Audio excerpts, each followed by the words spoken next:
मैं आप सबके लिए मैट्रिक्स MCQ चैप्टर 3 के थर्ड पार्ट लेके आ गया हूँ। इसमें मोस्ट इम्पॉर्टेंट क्वेश्चन है जो आपको आपके एग्ज़ाम जो होने वाला है MCQ में, उसमें मोस्ट प्रोबेबली जितने भी हैं सब लगभग इसी टाइप के क्वेश्चन आने वाले हैं। तो आपको आइडिया भी हो जाएगा और आपकी प्रिपरेशन भी हो जाएगी और प्रैक्टिस भी आप कर लोगे। चलो देखते हैं क्वेश्चन नंबर 1। क्वेश्चन नंबर 1 में हमें डिटर्मिनेंट्स की वैल्यू निकालनी है। तो जब इसे हम सॉल्व करेंगे तो हमारी जो डिटर्मिनेंट्स की वैल्यू आएगी वो आएगी 42। ठीक है, तो कितना आएगा? तो हमारी जो वैल्यू आएगी ऑप्शन नंबर थर्ड, ये आएगा 42। ठीक है, चलो देखते हैं नेक्स्ट क्वेश्चन। नेक्स्ट क्वेश्चन में क्या बोल रहा है? The inverse of A determinants will not be obtained if A has the value. तो यहाँ पे हमें बतानी है ये डिटर्मिनेंट्स के किस वैल्यू के लिए हमारा इसका इनवर्स नहीं निकल सकता। तो यहाँ हम देखेंगे जब इसे हम सॉल्व करेंगे, डिटर्मिनेंट्स को 0 के बराबर रख के 2k इक्वल टू 15 हो जाएगा और यहाँ के बराबर आ जाएगा 15/2। तो ये हमारा जो ऑप्शन होगा 15/2, अगर इसकी वैल्यू 15/2 होगी तो ये कंडीशन इसको सेटिस्फाई करेगी। चलो नेक्स्ट क्वेश्चन देखते हैं। नेक्स्ट क्वेश्चन में क्या बोला? For any unit matrix I. Unit matrix क्या होती है?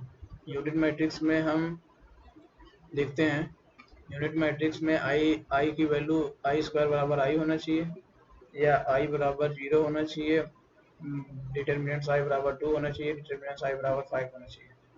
तो जो डिटर्मिनेंट्स में जो यूनिट मैट्रिक्स होता है, यूनिट मैट्रिक्स आपको पता है डायगोनल की वैल्यू क्या होती है? 1 होती है।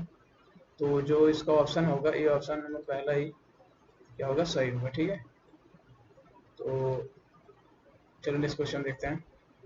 नेक्स्ट क्वेश्चन में क्वेश्चन नंबर 4, इसमें बोला A matrix A equal to AIJ M into N is said to be symmetric. ये सिमेट्रिक कब होगा? ठीक है, कौन सी कंडीशन इसे फुलफिल करेगा?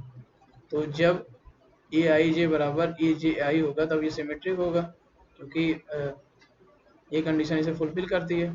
तो ऑप्शन नंबर जो हमारा बी है, तो ये हमारा ऑप्शन नंबर बी सही है। ठीक है, चलो नेक्स्ट क्वेश्चन देखिए। नेक्स्ट 5 क्वेश्चन में क्या बोल रहा है? इफ एक डिटर्मिनेंट दिया हुआ है और हमें A² की वैल्यू बतानी है, तो क्या होगा? ये तो ए ही आएगा क्योंकि सबके साथ ए आ रहा है, तो इसकी वैल्यू क्या होगी? 3/3 की मैट्रिक्स है, तो 3/3 की जो मैट्रिक्स है तो 3 इसकी जो वैल्यू आ जाएगी वो कितनी आ जाएगी? 3 आ जाएगी। और देखो ऑप्शन में भी 3 है। ठीक है, तो ये सारे क्वेश्चन बहुत आसान है, आप एक बार करोगे तो आपको पता पड़ जाएगा, आइडिया लग जाएगा कि इन सारे क्वेश्चन कैसे करना। चलो क्वेश्चन नंबर देखते हैं 6। A matrix AIJ M into N is to be skew matrix.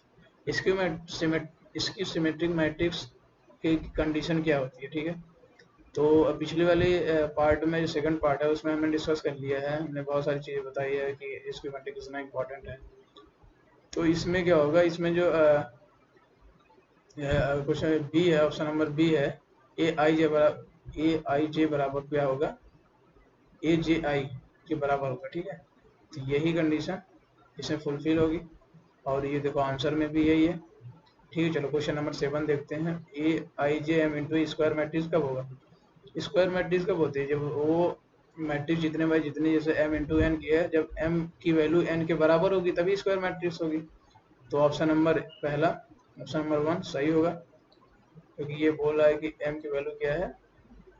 M बराबर N। ठीक है, चलो नेक्स्ट क्वेश्चन देखते हैं और यहाँ पे ऑप्शन वो आंसर भी ये दिया है। तो नेक्स्ट क्वेश्चन क्या बोल रहा है? If A and B are a square matrix then AB का होल डैश, हमें होल डैश निकालना है। तो ये क्या हो जाएगा? हो जाएगा B डैश A डैश, यही तो होता है। देखो आंसर भी है ये। ठीक है, आपको पता है इसको कि AB का होल डैश है तो इक्वल टू होता है B डैश A डैश के। तो ऑप्शन नंबर हमारा कितना होगा? पहला सही। ठीक है, चलो क्वेश्चन नंबर अगला देखते हैं। क्वेश्चन नंबर 9, ये क्वेश्चन को हम पहले भी डिस्कस कर चुके हैं और ये बहुत इंपॉर्टेंट क्वेश्चन है जो ज़्यादातर कंपटीशन या पेपर में पूछा ही जाता है। तो ये इसकी मोस्ट प्रोबेबिलिटी है इसे पेपर में आने की MCQ बेस में। तो जो ऑप्शन सी है सही है, ऑप्शन सी। ठीक है, और आंसर में भी ऑप्शन सी दिए होगा। तो चलो देखते हैं। चलो क्वेश्चन नंबर 9 हो गया। अब हम देखते हैं क्वेश्चन नंबर 10। क्वेश्चन नंबर 10 में भी वही करना है। हमें दो मैट्रिक्स दी हुई है, इसे कंपेयर करके हमें एक्स की वैल्यू निकालनी है। तो एक्स की वैल्यू हम निकालेंगे, कितनी आएगी, -5। एक्स की वैल्यू कितनी होगी, -5 आएगी।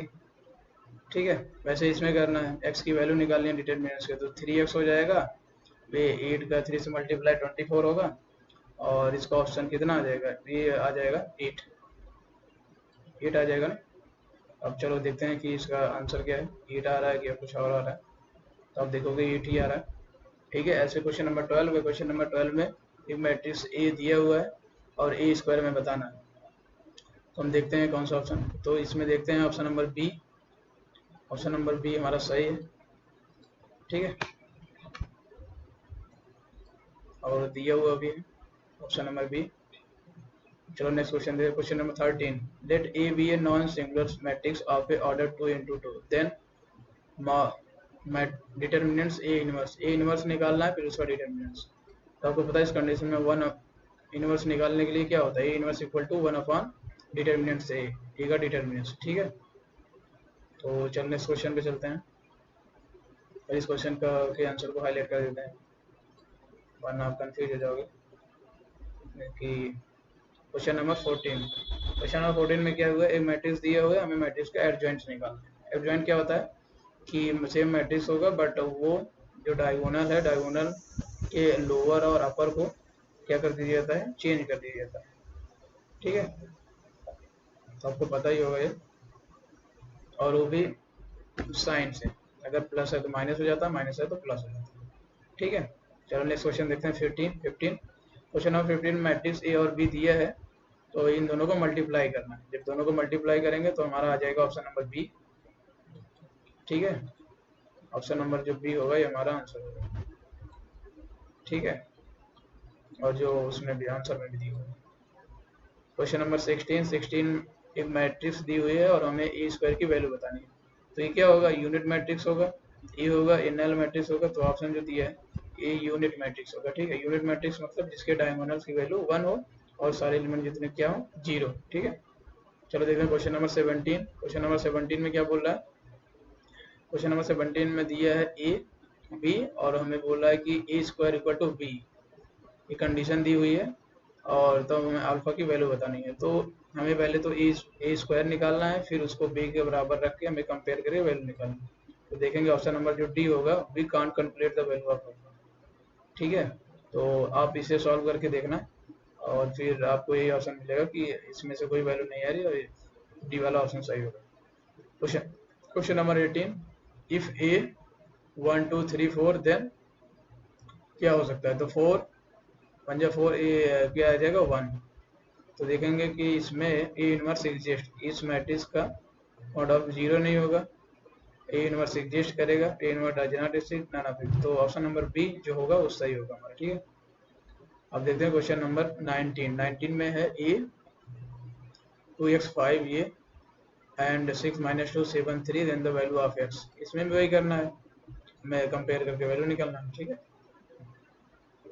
2x बराबर 6 हो जाएगा, और x बराबर कितना आ जाएगा, 3। बहुत ही आसान है।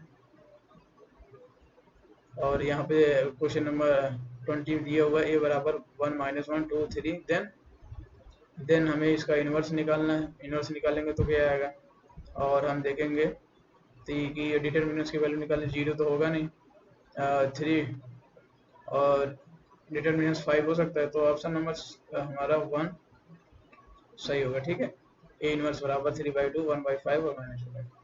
चल देखते हैं क्वेश्चन नंबर 21। क्वेश्चन नंबर 21 में हमें ये इनवर्स में दिखाना है कि एक इनवर्स एग्जिस्ट करता है कि नहीं। ठीक है, तो इसका भी हम निकालेंगे, तो कैसे चेक करेंगे, तो इसे सॉल्व करेंगे डिटर्मिनेंट्स की तरह। अगर इसकी वैल्यू 0 हो जाती है या नॉन 0 होती है अल्फा की वैल्यू के लिए, तो नन ऑफ ऑप्शन करेक्ट होगा। यहाँ लेमडा बराबर 2 भी नहीं आएगा, और ना ही 2 हो सकता है, ना -2 हो सकता है, और जो नन ऑफ ऑप्शन है ये सही होगा। ठीक है,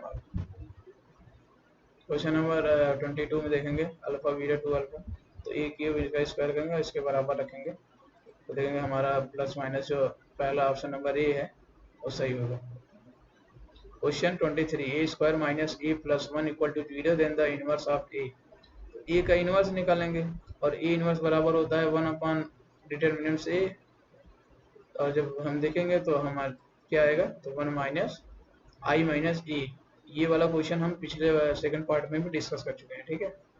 तो ऐसे देखोगे आप, जब बहुत सारे क्वेश्चन सॉल्व करोगे तो बहुत सारे क्वेश्चन जो रिपीट में आपको मिलेंगे, और ये आपके मेन पेपर में भी ऐसा होगा, ठीक है। तो देखते हैं क्वेश्चन नंबर 24। ए दिया है बी, ए बी को मल्टीप्लाई करके फिर उसका इनवर्स निकालना है, ठीक है। जब इनवर्स निकालेंगे तो ऑप्शन नंबर ए जो है वो सही आएगा, 1/11 14 5/1, ठीक है। तो देखेंगे क्वेश्चन नंबर 25। क्वेश्चन नंबर 25 में if A 3 1 -1 2 then A square minus 5 minus 7 I की वैल्यू हमें क्या बताएं, तो क्या आएगा, तो ये सबको पता डायगोनल मैट्रिक्स आएगा। सॉल्व करोगे आप, यह था डायगोनल मैट्रिक्स ही इसका ऑप्शन सही रहता है, ठीक है। बट लेकिन एक बार आप चेक कर लेना, ये क्वेश्चन एक बार फिर आ गया, बहुत इंपॉर्टेंट क्वेश्चन है। A then A plus A transpose I the value of X, क्या होना चाहिए, ए ट्रांसपोज जब आई के बराबर, तो ये इसकी वैल्यू जो π/3 होनी चाहिए। π/3 को जब सॉल्व करेंगे तो कितना आएगा, π/3 को सॉल्व करेंगे ना, देख लेना, और sin π/3 cos π/3 सॉल्व करो, ठीक है। देखते हैं क्वेश्चन नंबर 7। इफ ए, तो हम इस टाइप के क्वेश्चन को पार्ट 2 में भी डिस्कस कर चुके हैं। मल्टीप्लाई करना है और मल्टीप्लाई करके सॉल्व करना है, ठीक है। एक्स वाई किसके इक्वल टू होगा, तो देखेंगे तो हमारा ऑप्शन नंबर है -5 आ जाएगा। देखते हैं question number 28। If A 1 2 4 2 then 2 of A हमें निकालना, तो 2/2 की मैट्रिक्स है, इसका मतलब हमारा 2/2 की मैट्रिक्स है, 2 की पावर 2 2/4 और मॉड डिटरमिनेंट है। Question number 29।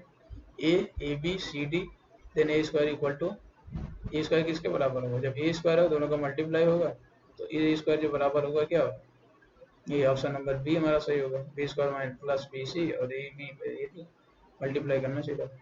क्वेश्चन नंबर 30। ये जो ट्रिग्नोमेट्रिक फंक्शन है ये बहुत आसान होते हैं, ठीक है, आप इसे आराम से सॉल्व कर सकते हैं। इनवर्स निकालोगे तो आ जाएगा कॉस साइन माइनस साइन और कॉस, ठीक है, option number C. Question number 31। Question number 31 में देखेंगे ये दिया है ए स्क्वायर बराबर इतना है, तो ये क्वेश्चन पहले भी हम सॉल्व कर चुके हैं। तो ये हमारा जो ऑप्शन नंबर पहला होगा, पहला नहीं, ऑप्शन नंबर दूसरा होगा बी, अल्फा बराबर ए स्क्वायर प्लस बी 2ab, ये सही होगा। ये क्वेश्चन हम पहले डिस्कस कर चुके हैं। तो आप देखोगे बहुत सारे क्वेश्चन रिपीट हो रहे हैं, तो इन्हीं में से आपके मेन एग्जाम में जो मिड टर्म 1 होने वाला है तो बहुत सारे क्वेश्चन मिल जाएंगे एट, ठीक है। और देखो ये मैट्रिक्स इसकी सिमेट्रिक मैट्रिक्स होगी, सिमेट्रिक मैट्रिक्स डायगोनल मैट्रिक्स के, तो आप देखोगे नन ऑफ ऑप्शन, इसमें से कोई नहीं होगा, कि सिमेट्रिक मैट्रिक्स और इसकी सिमेट्रिक मैट्रिक्स और डायगोनल की आपको पता है कंडीशन क्या होती है। Question number 33। If A matrix both symmetric and skew symmetric then क्या होगा, तो ये तो हम बता चुके हैं पहले, जीरो मैट्रिक्स होगा, ये जीरो मैट्रिक्स होगा। x plus Y 4 3 minus Y then X Y क्या होगा, एक्स वाई की वैल्यू क्या होनी चाहिए, ठीक है। जब ये तो आप देखोगे जो एक्स वाई की वैल्यू है वो -1 और क्या होनी चाहिए 2, मतलब ऑप्शन नंबर 1। और देखेंगे हम question number 35। The matrix P 0 0 0 4 ये दिया होगा इच, तो ये क्या होगा, ये स्क्वायर मैट्रिक्स, हाँ स्क्वायर मैट्रिक्स, डायगोनल मैट्रिक्स नहीं है, यूनिट मैट्रिक्स भी नहीं ना हो, तो आप देखो क्या होगा स्क्वायर मैट्रिक्स है, ठीक है। तो देखो the total possible matrix 3 × 3 the entry 2 × 2, ये क्वेश्चन हम पहले भी डिस्कस कर चुके हैं। तो इसका ऑप्शन क्या था 512 2 की पावर 9, ठीक है। Question number 37। एक्स वाई की वैल्यू बतानी है, तो एक्स वाई की वैल्यू हम यहाँ से जब निकालेंगे तो कितना मिलेगा 2 और 3, ऑप्शन नंबर बी हमारा सही होगा। 38। Question number 38। If A and B are two matrix of the order 3 × m 3 × n respective m × the 5m, तो क्या होता है, ये क्वेश्चन थोड़ा इंपॉर्टेंट है, ठीक है। तो जो इसका ऑप्शन होगा ये 3 × a होगा, क्योंकि 3 × n है रिस्पेक्टिवली, एंड m n के बराबर है, तो ऑप्शन नंबर 1 3 × n सही होगा, ठीक। तो क्वेश्चन नंबर 39। इफ ए दिया है बी दिया है, तो हमें a माइनस बी निकालना है। तो इस पे आप जब सॉल्व करोगे a माइनस बी, देखो बहुत सारे एक दूसरे को कैंसिल हो जाएंगे, तो ये जो इसका आंसर आएगा, इसका आंसर आएगा 3/2, ठीक है। देखते हैं क्वेश्चन नंबर 40। a 0 0 1 1, तो ए स्क्वायर निकालना है, तो जब हम ए स्क्वायर निकालेंगे कुछ भी निकालेंगे तो वही सेम ही रहेगा, कोई फर्क नहीं पड़ेगा इस पर, कोई फर्क नहीं। Question number 41, if A matrix A I J 2 into 2 where A I J बराबर I J then A square क्या होगा? तो आपको पता है जब सॉल्व करो तो आई के बराबर ही होगा identity matrix. 42, the matrix of A E J क्या होगा? तो आइडेंटिटी मैट्रिक्स भी नहीं होगा, symmetric matrix none of these भी नहीं होगा। अब देखोगे ये क्या होगा, सिमेट्रिक मैट्रिक्स होगा, सिमेट्रिक मैट्रिक्स, ठीक है। इसकी सिमेट्रिक मैट्रिक्स नहीं है तो ऑप्शन नंबर बी क्या होगा, सही होगा। क्वेश्चन नंबर 43, क्वेश्चन नंबर 43 में हमें क्या कर रहा बोल रहा है कि मैट्रिक्स दी हुई है, हमें बताना है कौन सी मैट्रिक्स है। तो ये हम सबको पता है, अगर डायगोनल मैट्रिक्स है, क्यों डायगोनल मैट्रिक्स में इसके डायगोनल क्या होने चाहिए, 0 होने चाहिए। लेकिन नहीं, यहाँ पे और भी ऑप्शन है, सिमेट्रिक मैट्रिक्स, सिमेट्रिक मैट्रिक्स नहीं, ये नहीं हो सकता। लेकिन ये क्या हो सकता है, इसकी सिमेट्रिक मैट्रिक्स, क्योंकि इसकी सिमेट्रिक मैट्रिक्स क्या होता है, वो ए आई जे बराबर होता है एफ जे आई, ठीक है, तो इसकी कंडीशन होती है। Question number 44, if A is a matrix of order m into n, B is a matrix such that A B dash B dash A are both defined, तो ऑर्डर ऑफ B क्या होगा? तो ये question हम पहले भी discuss कर चुके हैं। तो m into n, ठीक है, m क्रॉस n के मैट्रिक्स होगा। Question number 45, if A and B are a matrix of a same order, तो A B dash minus B A dash क्या होगा? तो ये क्वेश्चन मैं पहले भी डिस्कस कर चुका हूँ, तो इसकी सिमेट्रिक मैट्रिक्स ज़्यादातर ऑप्शन में इसकी सिमेट्रिक मैट्रिक्स है। Question number 46, if A is a square matrix such as A square equal to I A minus I cube, ये सेम क्वेश्चन हम डिस्कस कर चुके हैं पहले। इसका ऑप्शन क्या होगा, ए आएगा। तो ये सब क्वेश्चन आपको एकदम एक दो बार देखोगे ना तो अपने आप पता चल जाएगा ऑप्शन देखते कि हाँ ये क्वेश्चन हम पहले किया है तो ये ऑप्शन इसका ही, फटाक से लगा दोगे, आपका टाइम भी बचेगा। जितना ज़्यादा क्वेश्चन आप प्रैक्टिस करोगे उतना ज़्यादा। हम लगभग 100+ क्वेश्चन डिस्कस करने वाले हैं और अभी उसके लगभग में पहुँचे भी हैं। For any two matrix A and B we have two matrix क्या होगा, ए बी बराबर बी हो सकता है। तो आप देखोगे none of option A B बराबर बी ए नहीं हो सकता मैट्रिक्स में, B A not equal to B A B बराबर 0 भी नहीं हो सकता, तो none of option. Question number 48, A I J बराबर 2 into 2, ये दी हुई तो आई जे की वैल्यू 1 1 रखिए, 2 2, एक बार 1 1 रखोगे तो 2 आएगा, तो पहला तो गलत हो गया पहले, तो ऑप्शन नंबर 2। अब देखोगे बी ऑप्शन सही होगा सीधे, क्योंकि पहले ही ऑप्शन में 2 आना चाहिए, सब में 1 1 है। तो ये question number 49, number of possible 3 into 0 1, same वही चीज़ होगा 512 है, क्योंकि 0 1 प्लेस पे कुछ भी रखें, यहाँ पे डेटा चेंज कुछ भी कर दो हमेशा 512 ही होगा। तो क्वेश्चन नंबर 50 में मैट्रिक्स दी हुई, ये सेम क्वेश्चन हम डिस्कस कर चुके हैं, तो इसका आंसर क्या होगा 3 क्रॉस 3, ठीक है। देखते हैं question number 51, A square matrix A I J M N into N is called diagonal matrix A I J बराबर 0 फॉर, किस वैल्यू के लिए ए आई जे डायगोनल मैट्रिक्स होगा? तो ये हमें क्या आई जे बराबर नहीं होने चाहिए बस। 52, A square matrix A I J M into called lower triangular matrix A I J, lower triangular matrix की कंडीशन क्या होगी, आई लेस देन जे होना चाहिए, ठीक है। क्वेश्चन नंबर 53, ये कौन सी मैट्रिक्स है? सब तो डायगोनल मैट्रिक्स है, बाकी सिमेट्रिक, अगर सिमेट्रिक नहीं दी है वो डायगोनल है तो डायगोनल मैट्रिक्स है, बट डायगोनल मैट्रिक्स में उसके डायगोनल्स क्या होने चाहिए, डायगोनल्स में कुछ भी कुछ वैल्यू दी हो और सब 0, बट यहाँ पे क्या सिमेट्रिक मैट्रिक्स है, ठीक है। 54, x प्लस वाई देन हमें एक्स वाई जेड की वैल्यू निकालनी है, तो ये भी क्वेश्चन हम पहले डिस्कस कर चुके हैं, 2 2 3 3 4 ऑप्शन नंबर ए। 54 ये क्वेश्चन हम पहले डिस्कस कर चुके हैं, उसको बस एक बार बता दे रहा हूँ और सीधे आगे बढ़ जा रहे हैं। कुछ इसका ऑप्शन क्या होगा D4, ये भी कर चुके हैं पहले, एक्स वाई जेड स्क्वायर में वैल्यू निकालनी है, तो ये भी क्वेश्चन हम पार्ट 2 में डिस्कस करेंगे। 7 2 1 1 7 2 1 ऑप्शन है। 57 ए प्लस 2, फाइंड द ए और बी की वैल्यू निकालनी है, तो हम सीधा क्या करेंगे, कंपेयर कर लेंगे, बात करते हैं, कंपेयर करके इक्वेशन बन जाएगी, तो बहुत ये भी आ सकता है ये भी। 58, following matrix is equal to है, तो यहाँ भी इक्वेशन बनेगा, जब कंपेयर करेंगे तो वहाँ से वैल्यू निकालेंगे 2 2 आएगा। 59, ये क्वेश्चन भी हम डिस्कस कर चुके हैं, इसका बराबर बी क्या आता था सर, नन ऑफ ऑप्शन इसमें कोई नहीं आएगा। क्वेश्चन नंबर 60, पी दिया है क्यू दिया है कोई मैट्रिक्स पी इंटू क्यू, दोनों को मल्टीप्लाई करना है, तो दोनों को जब मल्टीप्लाई करेंगे देखेंगे ऑप्शन नंबर जो बी है वो हमारा सही होगा, ऑप्शन नंबर जो हमारा बी है ये सही होगा। तो अभी तो आज 60 क्वेश्चन तक, जो अभी 20 क्वेश्चन है, 60 क्वेश्चन बचे हुए हैं, उसको अगले पार्ट में डिस्कस करेंगे। तो अभी के लिए थैंक यू।